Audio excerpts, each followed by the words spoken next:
Welcome to this podcast on the social implications in computing. This will involve a discussion about questions related to the legal and ethical issues in computing, as well as the impact on society, the environment, and the way we do things.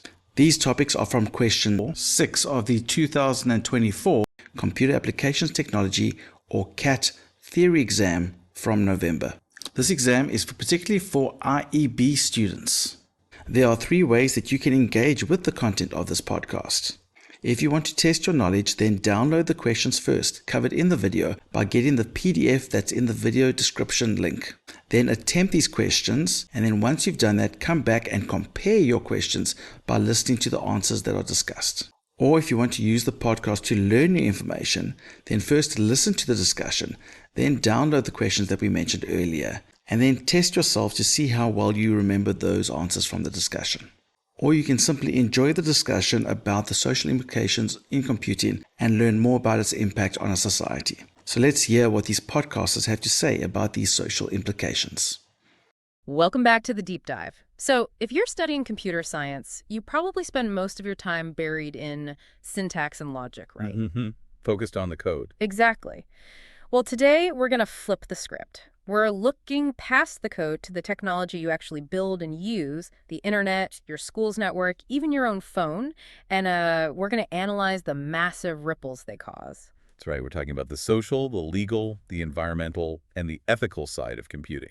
And for you, as a student in this field, this deep dive is, well, it's crucial. It really is. Think of this as your shortcut to being well-informed. Our mission is to distill these key knowledge points so you can see what happens when the code leaves the textbook and hits the real world. And we're going to start right in your immediate environment. Let's talk about how computing choices at school can directly lead to, well, major efficiencies. Let's get into it. So the first thing is this idea of resource responsibility. We always hear that going digital is good for the environment. But why do our sources point to saving paper as, like, the first big, tangible win? It's the sheer volume. I mean, just think about how much paper gets printed in a single school year. It's going to be astronomical. Right. And switching to electronic documents is the obvious first step. But the really critical insight here is the mindfulness before you even hit print. So it's about being deliberate. Exactly. A huge step for any organization is just making people preview documents before printing. You cut out so much waste from, formatting errors. It's surprisingly common. And then there's the really simple stuff. The simplest. Printing on both sides. Duplex printing. It literally cuts your paper use in half overnight. These aren't huge tech leaps. They're just smarter habits that computing enables. Okay, so from saving trees to saving money, computers are also fundamentally cheaper for staying in touch. It's fascinating how digital tools just let you sidestep all those old metered costs. Well, it's all about leveraging the infrastructure you already have, the internet. Why would you pay extra for a phone call or a stamp if you don't have to? Right. So we see huge savings from organizations just switching to email for everything or using social media for quick internal messages. And what's the single biggest game changer in communications? Oh, it's got to be VoIP.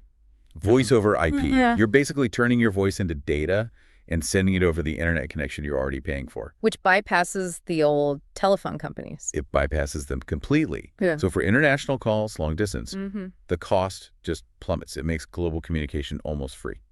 And speaking of what we save, let's talk about the most valuable one, times.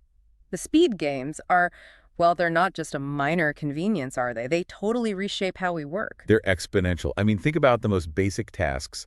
Typing a letter is just so much faster than writing it by hand. Yeah. Or for your school, calculating grades.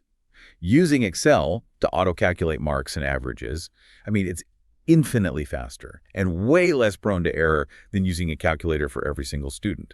And then there's the speed of email versus, snail mail. It's the perfect example. Precisely. You get instant delivery instead of waiting days. And that speed accelerates everything, making decisions, sending invoices, getting feedback. It's efficiency you can actually measure. But that instant connection, that total reliance on these systems, that's where the vulnerabilities creep in. So let's shift from efficiency to security, and let's focus on the human factor. We have to talk about social engineering. Social engineering is such a major threat because it targets people, not software. An attacker uses psychology manipulation, deception to trick someone into giving up sensitive information. So they're basically bypassing all the technical security? They're walking right past it by exploiting human trust, The end goal is usually computer fraud, getting access to accounts, that sort of thing. And this is where it gets really insidious because there's this sophisticated version called reverse social engineering, or RSE. It's scary because it flips the whole model on its head. The attacker doesn't call you. No, they make you call them. They make you seek out the very person who's about to attack you. It's a psychological masterstroke. Yeah. The victim makes the first move because the attacker has already created a problem, and then they position themselves as the only solution. The big question is, why would a victim ever contact an attacker? Well, the sources give some really chilling scenarios. In one, an attacker might pose as IT support and then secretly sabotage a company's network. They create the crisis. They create the crisis, so they cause some glitchy software or bad connectivity. Then a desperate employee calls the help desk for a fix, and who's waiting to take the call? The attacker. And by offering the solution, they instantly gain this incredible level of trust. They can ask for anything, passwords, remote access, and they'll get it. Other examples include someone pretending to be a vendor to get account details, or even an attacker posing as a job applicant to steal company secrets during an interview. The core trick is always the same. It leverages our instinct to ask for help, making it an incredibly powerful way to get in where normal hacking would just fail. And speaking of failure, let's pivot from the human threat to the physical one. Businesses are so dependent on these systems working. What happens when the actual hardware gives out? The effects can be catastrophic, immediate operational paralysis. We tend to think of hardware as pretty robust, but the four main causes of failure in our source material are all kind of linked, aren't they? They are. It's a chain reaction. You might start with power-related problems, a surge, a brownout that can damage components, but poor general care and a lack of maintenance are often what lead to the next big killer, which is overheat. And heat is just brutal on electronics. It dramatically shortens the lifespan of processors, hard drives, everything. If a company's server room overheats because someone skipped maintenance on the cooling system, what happens? Everything stops. Everything. The efficiency we just praised is gone. Customer records are inaccessible, transactions halt, the supply chain freezes. The cost is devastating. So managing power, heat, and maintenance isn't just an IT issue, it's a social one, because so much of society relies on these machines working. That's a perfect lead-in to our next topic. Technology's overall role in society. When it works, it's transformative. But our reliance on it makes it a genuine double-edged sword. Let's start with the good side, the societal pros. The advantages are, well, they're undeniable. Quick access to information has leveled the playing field globally. Communication is instant, breaking down the barrier of distance, and making it easy to share anything. And that communication creates new social structures. Virtual communities let people with similar interests connect, no matter where they are in the world. Exactly. Plus, computing drives massive productivity gains, it creates jobs in the tech sector, and, things like online shopping and banking just make daily life easier for billions of people. But, and it's a big but, all that convenience has a social cost. The very same access to information we love leads directly to information overload. We're drowning in it. And socially, you can see a definite loss of face-to-face interaction.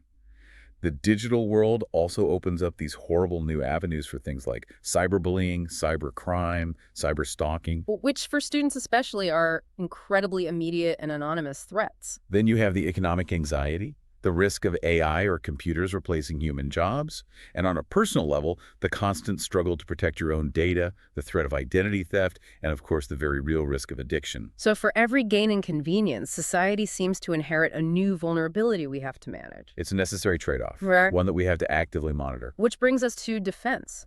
If these are the threats, how do we build a basic line of defense? Let's talk about the firewall. A firewall is a critical piece of the puzzle. It can be software running on your computer, or it can be a piece of hardware that protects a whole network. And its main job is just to watch the traffic. It monitors and filters all the traffic flowing between your computer and the network.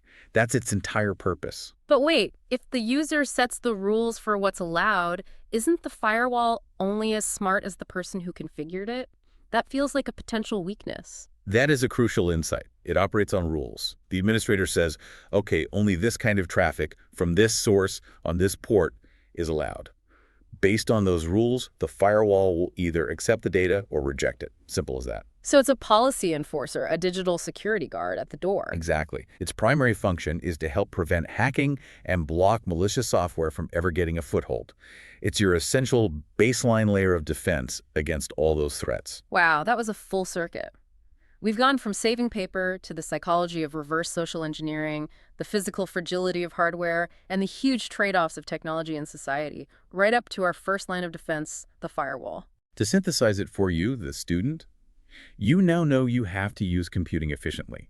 You have to understand that the human element is a major vector for attacks. You need to appreciate that the physical hardware is fragile. And you have to see the technology's power comes with massive risks. This integrated view is essential.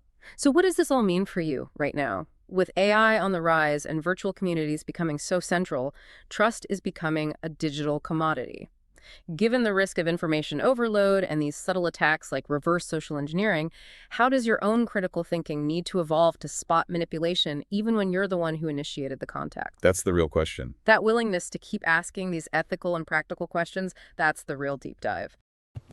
For links to the other podcasts, go check out the video description and make sure that you click on that subscribe button so that you don't miss when we post a new video.